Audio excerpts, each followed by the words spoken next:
une des 613 mitzvot que nous avons dans la Torah, c'est Parashat Zachor. Zachor, contrairement à ce que les gens pensent, c'est pas souviens-toi. Zachor, c'est souvenir en parlant, en disant, rappel en français, rappel le souvenir de Amalek. D'où on voit que Zachor, c'est avec la bouche et pas avec la pensée. On dit dans le Télim 137,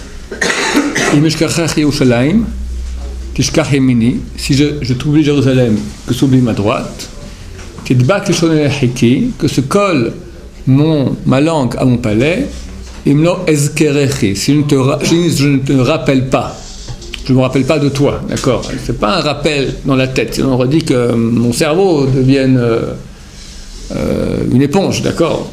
Que ma langue se colle à mon palais si je ne me rappelle pas de toi. Si je ne te rappelle pas, je rappelle, c'est-à-dire dire, parler de Jérusalem, rappeler Jérusalem.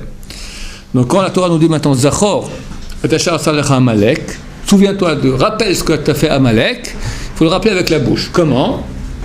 Ce Shabbat-là, après Kriyat Torah, le maftir n'est pas, on ne va pas relire 3 ou 4 derniers versets de la paracha, on va aller dans Sefer Devarim, Parashat Kitetse, la fin de Parashat Kitetse. On lit 3 versets. On va les lire maintenant, parce que d'après beaucoup de poskim, il faut comprendre ce qu'on dit. Si on ne comprend pas ce qu'on lit, d'accord, on n'est pas Yotze et Chova. Pas tout le monde est d'accord là-dessus, mais en tout cas, c'est certain que vu que c'est d'Oraïta, mieux vaut aller le Khumra et comprendre ce qu'on dit. C'est une mitzvah assez d'Oraïta, donc il faut penser qu'on fait une mitzvah assez d'Oraïta. Quand on ne pense pas, on n'est pas rendu quitte. Il faut que celui qui lit dans la Torah pense rendre quitte les auditeurs, il faut que les auditeurs pensent être rendus quitte. Pour la bracha aussi, c'est pas simplement une bracha maintenant de lecture de Torah, c'est la bracha de la mitzvah de Zachor. Donc quand on fait une mitzvah maintenant, par exemple, on écoute le shofar, ou maintenant on écoute la Megillah dans 10 jours, d'accord? On est rendu quitte aussi par les brachot du Shar Tzibur pour la Megillah. On est rendu quitte pour les brachot du Shar Tzibur pour le shofar. Pas seulement ils nous rendent quitte dans la lecture de la Megillah et dans le fait de sonner le shofar, aussi dans les brachot qu'il y a avant et après. Donc là aussi il faudra être rendu quitte par les brachot qu'il y a avant et après la lecture de la Torah et de penser qu'il me rend quitte pour la lecture. Oui. On devrait dire au Shavuot ? Non.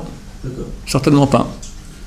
Si on va nous amener l'Ashkenaz. Alors, les Ashkenazim ont l'obligation d'aller, enfin, pas l'obligation, il est extrêmement conseillé que l'Ashkenazim a écouté Parashat Zachor dans un minyan Ashkenaz, dans un sefer Ashkenaz, parce qu'ils ne sont pas rendus quitte simplement par le nom de Dieu. C'est le reste, on peut encore s'arranger. Mais nous on dit Naï, eux disent Noï.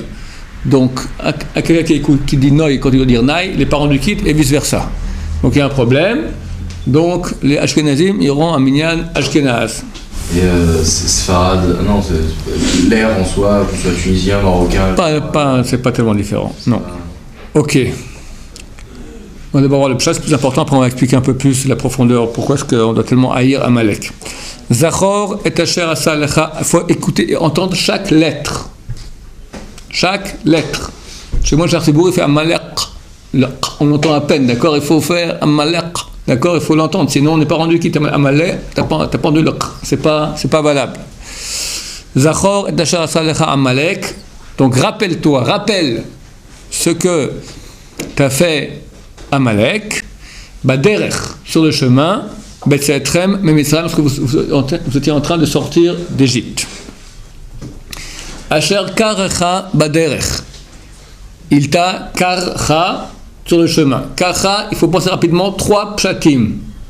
3 pshatim. Le premier, ça veut dire le mot Mikre. Mikre, ils disent que c'est hasard. Le chant de Mikre, ça veut dire,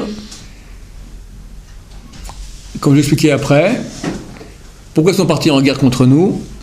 Ils sont contre le fait qu'il y ait un Dieu qui sorte un peuple d'Égypte. S'il vient un Dieu et sort un peuple d'Égypte, c'est que Dieu existe et il a une providence ici sur terre, ça les dérange. Eux veulent dire, on fait ce qu'on veut sur terre. Tout est le fruit du hasard, il n'y a pas de providence divine, ça n'existe pas une chose pareille. Tout est le fruit du hasard, Mikre. Deuxième explication, le mot Keri. Keri signifie avoir une semence en vin.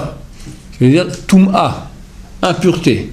Comme dit Srazal, il attrapaient les Juifs et les impurifiaient en relation homosexuelle.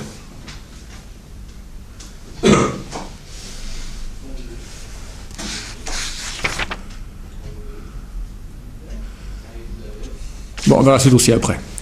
Ok, relation violée homosexuellement par Amalek, donc Shon Tum'a, Keri Tum'a. Troisième explication, Karacha vient du mot kar qui signifie froid. Ils ont refroidi le bain chaud. Quand il y a un bain qui est très chaud, personne n'ose mettre le pied dedans. C'est bouillant, il va se faire bouillanter. Un fou, suicidaire, saute dans la baignoire, il est bouillanté, mais au moins il est refroidi. Et comme ça, les autres peuvent rentrer dans la baignoire. De même, Am Israël sort d'Égypte. Tous les peuples sont ébouillantés, ont une peur bleue. Qu'est-ce que c'est cette histoire-là? Hachem sort un peuple d'Égypte. C'est des miracles pareils. Tout se met à trembler. Namogu Koloshve, Knan, ils ont fondu. Hiz, Ahaz, Yofé, Flachette, Hil, des tremblements ont été pris par les Flachettes, les Philistins, les Palestiniens. Le monde entier se met à trembler. Le Hamas, tout le monde. Comme on verra bien trouver dans Hachem cette année. Amen. Vient Amalek, il dit c'est quoi cette histoire-là? Tout le monde dit moi j'ai pas peur, je pars en guerre contre eux. Tu pars en guerre contre Hachem. Ils sont ratatinés. Halosh, Yoshua, il les a affaiblis, comme il a coupé de la tête de tous les grands chefs. Il a laissé juste les minus, les caporaux, les soldats simples. Un soldat simple c'est Hitler, d'accord, un Haman, c'est eux les grosses têtes ont déjà été, on leur coupé la tête déjà à l'époque. Imaginez ce que c'était comme mal. Eux se disent, on va aller se battre. Ils sont ratatinés, mais au moins ils ont cassé le mythe. Au moins ils ont cassé le mythe de Israël invincible, guidé par Dieu. Tu vois, Amalek a été, ils sont battus. Donc nous aussi on a une chance, on peut se battre. Ça c'est Karcha refroidi. Donc je répète rapidement parce qu'il faut faire vite. Quand on pense Karcha, Mikre, Touma, Mikre, Keri, Kor. Quand on entend la somme, on pense à cette chose. Voilà, c'est le pshat. Quoi, ça veut rien dire. Karcha Bader, ça veut rien dire. Karcha Mikre, donc Hazar, Keri, Touma, impureté, homosexuel, et Karcha, Kar, froid. Vous pouvez concentrer ça, vous pensez à Hazar, impureté et... Très bien. Froid. Hazar, impureté, froid. Très bien. Froid, c'est du bon. Ah oui, le froid. Froid du bain. Hasard, il n'y a pas de Dieu, tout hasard. Impureté, viol homosexuel. Et froid, refroidir la baignoire. Tant qu'Amalek existe, le siège, le trône de Dieu n'est pas complet. Donc, comme on dit, le trône de Dieu n'est pas complet, le nom de Dieu n'est pas complet. Comme il est marqué, quand Yoshua est parti faire la guerre contre Amalek, alors Hachem a dit Kiyad al-Kessia milchama al-Adonai ba'Amalek midor dor. Kiyad, que la main al-Kes sur le trône Ka de Hachem. Hachem jure, il lève sa main sur son trône et sur son nom, qui fera la guerre de génération en génération contre Amalek. Guerre d'Hachem contre Amalek pour les générations à venir. Maintenant, le mot Kes, c'est le mot qui c'est, il manque le Aleph. K, Yud et puis Hey, c'est le nom d'Hachem, Yud Kevavki, il manque le Vav Hey de la fin. Donc on dit que tant qu'Amalek existe, le nom de Dieu n'est pas complet et son trône n'est pas complet. Ça veut dire que le dévoilement d'Hachem dans le monde n'est pas total. Pourquoi? Parce qu'Amalek empêche cela. Comment on peut dire qu'il a refroidi le pain alors qu'il s'est fait... Le bain. Oui, le bain, oui, mais il s'est fait esquinter quand même. Et bouillanter, il s'est fait bouillanter. Oui, mais les autres, par rapport aux autres nations. On casse. Amalek, c'est qu'il va, il se bouille, il meurt. C'est des gens qui ont la haine d'Israël à un point tel qu'ils préfèrent, ils ont une plus grande tava de tuer plutôt que de vivre. Il faut le faire, c'est Amalek. Il y a un autre endroit dans la Torah où Bnei Israël sont à la Gzar des Meraglim, le décret des Meraglim, des explorateurs. J'aime leur dire, ok, vous avez pleuré une nuit entière maintenant, pendant 40 jours vous étiez là-bas, maintenant vous aurez 40 ans dans le désert à tourner, vous ne rentrez pas en terre d'Israël. Le lendemain matin, et Bnei Israël ont été concernés, ils ont pleuré toute la nuit. Le lendemain matin, les Ma'apilim, c'est-à-dire ceux qui vont aller, les éclaireurs, exactement, les éclaireurs, ceux qui vont en première ligne, ils ont dit, on va aller. Moshe leur dit, vous n'allez pas réussir, Hachem n'est pas avec vous. On arrivera, ils mettent leur... ils vont, et ils ont été ratatinés, ils ont été tués, d'accord, comme... ils ont été poursuivis par les ennemis comme des abeilles, et ont été anéantis. De chez nous? Ouais. Les Juifs qui sont allés les mains à Pilim, ils ont été tués par des ennemis qui sont venus comme des abeilles. Chazal dit c'était des Amalécites. Comme les abeilles, qui lorsqu'elles tuent, elles meurent. Ça c'est typique Amalek. Qu'est-ce qu'il y gagne? Il y gagne qu'il a cassé le mythe de l'invincibilité du peuple d'Israël. Vazanev becha kol nechshalim acharecha. Et Vaizanev, le mot Zanav signifie que. Vaizanev, c'est le verbe. Il t'a queué en quelque sorte, si je peux dire ça en français, d'accord, ça n'existe pas, mais c'est un mot aussi en hébreu qui ne veut rien dire. Vaizanev. Becha kol nechshalim, tous les affaiblis derrière toi. C'est quoi Vaizanev? Il t'a queué. Il prenait les Juifs, leur coupait la brit mila et jetait vers le ciel. En disant, tiens, c'est ça que tu as choisi, reprends ce que tu as choisi. Brit signifie qu'il y a une union avec Hachem, une alliance, au niveau sexuel. Amalek, c'est le mal. Le mal, il veut la débauche. Le fait qu'on puisse se dominer au niveau sexuel, c'est insupportable pour lui. Comme disait Hitler. Souvent, je vous l'ai cité, il n'y a que Das Gewissen ist eine jüdische Erfindung. La conscience morale est une invention juive. La conscience morale, c'est pas moral d'aller avec une femme mariée, c'est pas moral de se débaucher. Éclate-toi. C'est Hitler, c'est Amalek. D'accord? Contre. Et il dit, les Juifs ont imposé aux hommes deux mutilations. Celle de l'esprit par la conscience morale et celle du corps par la circoncision. Faut le faire, hein. C'est Amalek, il supporte pas, ça va ensemble. Donc le Midrash nous dit qu'il prenait les circoncisions et les jetait vers le ciel en disant tiens, reprends toutes les choses, on ne veut pas de toi ici sur terre, on fait ce qu'on veut. Dieu est là là-haut, ici c'est nous les maîtres. Zanev, donc comprendre, il vous a queué, d'accord? Zanav signifie que. Makat Zanav nous dit Rashi.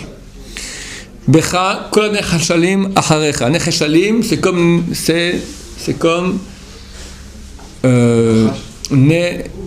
nechlashim. Il y a necheshal, c'est comme nechlash. Ça se ressemble, c'est les lettres inversées. Signifie affaibli.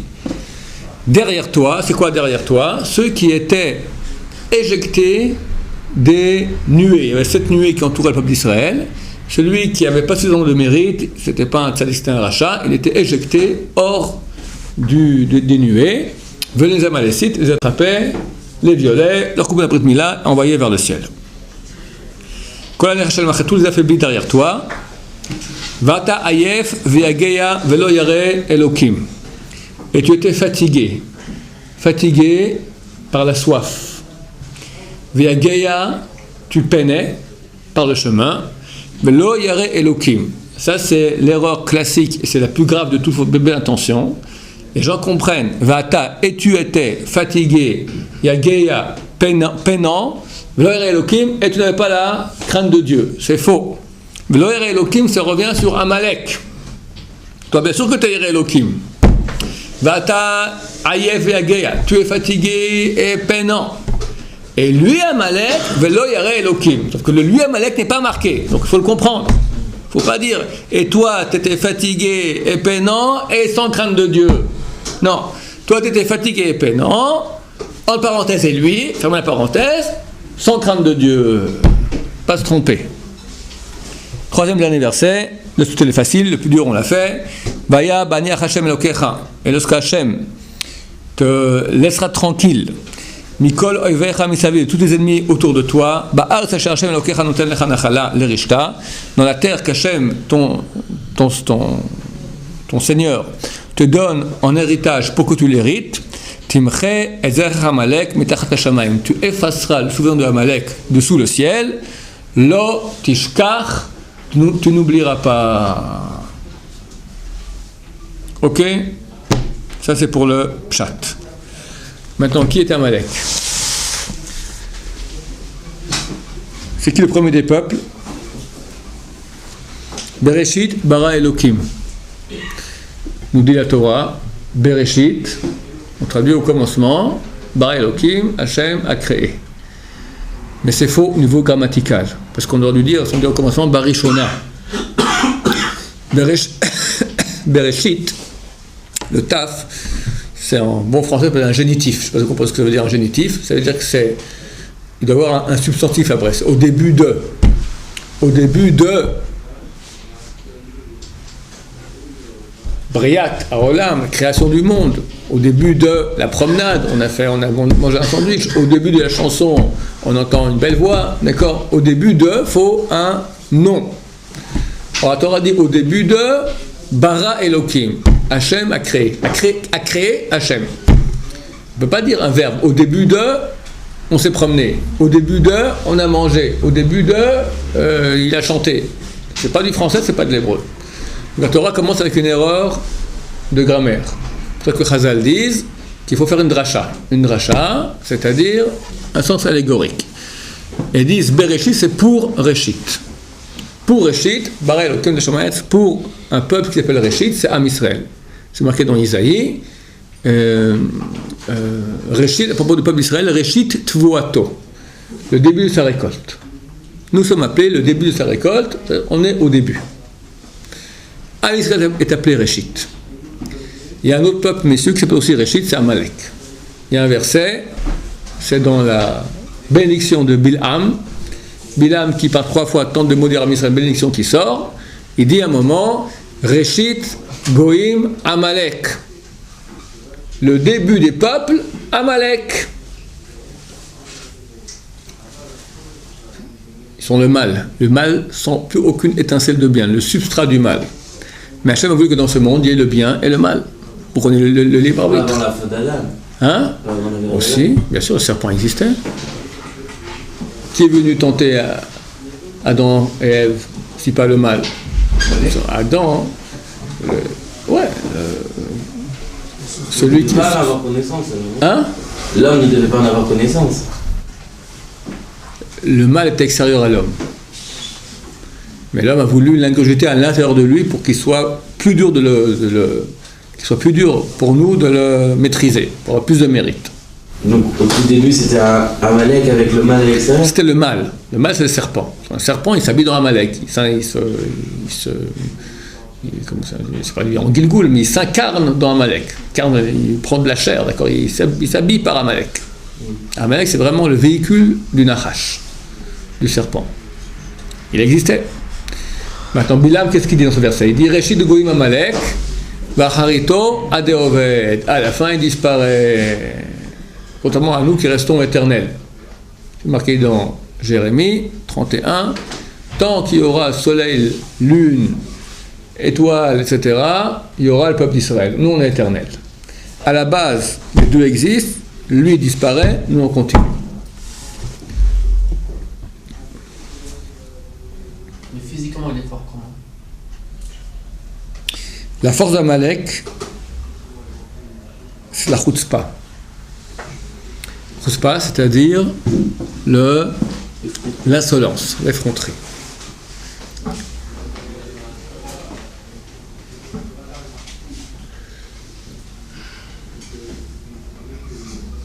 La moquerie, la raillerie. C'est quoi le fondement de la moquerie et de la raillerie? Tu vas à un chiour d'un rave qui te fait un chiour super, un grand moussard. Ça te touche. Et toi, tu sors du chiour, t'as vu le rave, il a un accent marseillais. Pareil, c'est pas le moi que je parle d'un rave marseillais. D'accord? Par exemple, où tu as vu le rave, je sais pas moi, il a un gros nez, d'accord? Il n'y a pas de la jalousie. Hein? La moquerie, ça ne vient pas de la jalousie. Ça vient de quoi exactement? Ça vient d'un refus de recevoir l'autorité sur nous. Le type il m'a fait un sieur de moussard. Il boxe. Bam! Bam! Bam! T'encaisses. Tu sors, t'es pris par ça. Il fait une blague, ton voisin. Ouais. Tout l'effet, il est parti. Amalek ne veut pas accepter qu'il y a une chose qui fasse un effet sur lui, parce que lui, il est au-dessus de tout le monde. S'il y a une chose qui me fait un effet sur moi, je suis plus bas que la chose, je suis subordonné à cette chose. Je reçois une autorité sur moi, je reçois sur moi quelque chose, je dois accepter quelque chose qui me fait un effet. Amalek est trop orgueilleux pour cela. C'est avec moi que tout commence. C'est un drache dans Réchit Gomim Amalek. Amalek dit Réchit, je suis le début. C'est moi, ça commence avec moi. Au-dessus, il n'y a rien. Comment je peux accepter quelqu'un maintenant qui me fasse? Hachem sort son peuple d'Égypte. Je dois m'incliner. Non. Donc on apprend que la force d'Amalek, c'est cela, la raillerie. Il y a un verset dans Proverbe, dans les Proverbes, Mishlei. Let's taquer. Le railleur, tu le frapperas. Chazal dit, c'est qui le let's? C'est Amalek. Donc on a quelqu'un qui... Tu parles maintenant, tu veux faire tu vois quelqu'un. Quelqu'un, ici à la yeshiva, quelqu'un, il mange pas propre. Ok? Ou il parle, il dit des mots grossiers. Tu vas gentiment, tu lui dis, écoute, je vais te dire, t'es un gentil garçon, c'est dommage, c'est pas tout à fait l'esprit de la yeshiva. Le type, toi tu lui dis un discours vrai, un métier, il peut pas accepter ça le dérange. Sa seule porte de sortie, la rigolade. Il ne va pas répondre à ce que tu dis. Non, tu as tort parce que ici on a le droit de faire ça et c'est sain, c'est bien. Il donne un argumentaire. Non, il va prendre un non-argumentaire. Il dit, toi, de toute façon, tu te prends toujours pour le rab. Ou du genre, faut pas jouer au tzaddik. Ou je te parle d'un truc, tu me réponds à un autre argument qui n'est pas un argument. Ça s'appelle la raillerie. C'est-à-dire, ne pas accepter la torera de l'autre, ne pas accepter l'enseignement, la correction que la personne nous donne. Ça, c'est la source Amalek qui est en nous. Et c'est clair, quand on lit maintenant Zachor, il ne faut pas aller chercher, il est où l'Amalek dans la rue que j'allais étrangler. Non, cherche l'Amalek qui est en toi maintenant. L'Amalek qui n'accepte pas de s'abaisser et qui utilise contre la vérité l'argument de la raillerie. C'est marqué qu'une raillerie peut enlever 100 tochechot, sans correction. Sans correction. Des fois, ils sont touchés, ils ont envie de faire tchouva. Le type à côté fait une blague, il a tout cassé. Une blague. Parce que, c'est quoi la blague? C'est une force qu'Hachem a mis dans le monde qui t'enlève de la réalité sérieuse. C'est plus sérieux, c'est essentiel. Le divertissement, la blague, c'est quoi? Pourquoi les Français adorent rire? D'accord? Les comiques, c'est... Pourquoi? Parce que ça fait oublier les choses sérieuses. La vie, elle est sérieuse. Quand tu ris, ça devient... On n'est pas dans le sérieux. On est dans... Tout est permis, il n'y a pas de moralité. C'est vrai que le rire et la débauche, ça marche très bien ensemble. Le rire amène la débauche. Alors pourquoi il écrit dans les Chetraïl c'est une image, mais qu'à la fin des temps, la femme, elle rira? D'abord, quand on rit, c'est à la fin des temps. Ensuite, le rire, c'est pas un rire Yitzhak. Titzhak Yom Acharon. À la fin. C'est vrai. Alors, quand le mal va tomber, alors on aura un grand rire. Mais pas un rire moqueur, un rire de joie. Aucun problème, rire de joie. Il y a un rire moqueur, un rire de joie, ça n'a rien à voir. C'est-à-dire qu'on a tous une personne d'Amalek. Bien sûr qu'on a ça. Surtout quand on est jeune. Quand on est jeune, on veut s'affirmer, donc on prend rien au sérieux.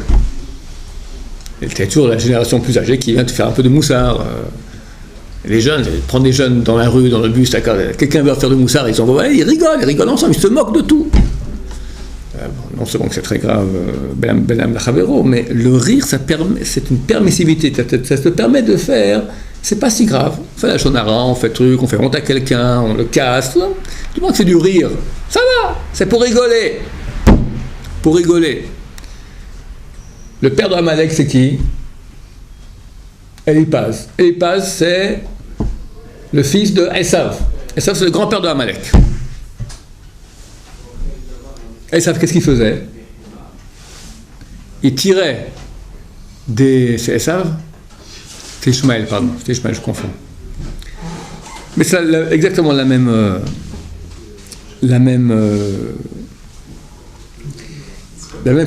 façon d'agir.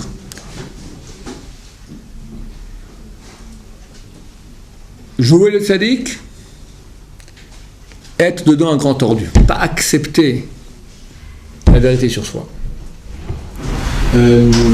Comment ça se fait qu'on fasse Shabbat Zahar juste le mois d'Adar, alors qu'on doit jouer, là franchement vous voyez nos têtes.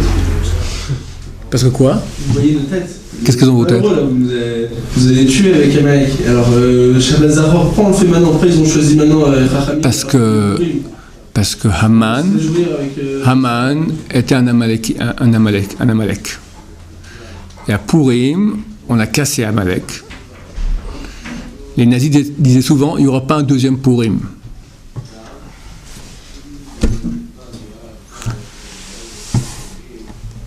Et donc, juste avant la fête de Purim, à Shabbat, on les a pour se souvenir maintenant de cette bataille. Ce Purim aussi, notre Hachem, on va commencer. J'espère que la clipa de Amalek, la force du mal Amalek, va commencer à tomber. Et lentement, on va commencer à rentrer dans la Géoula. Baruch Adonai, Amen, Amen.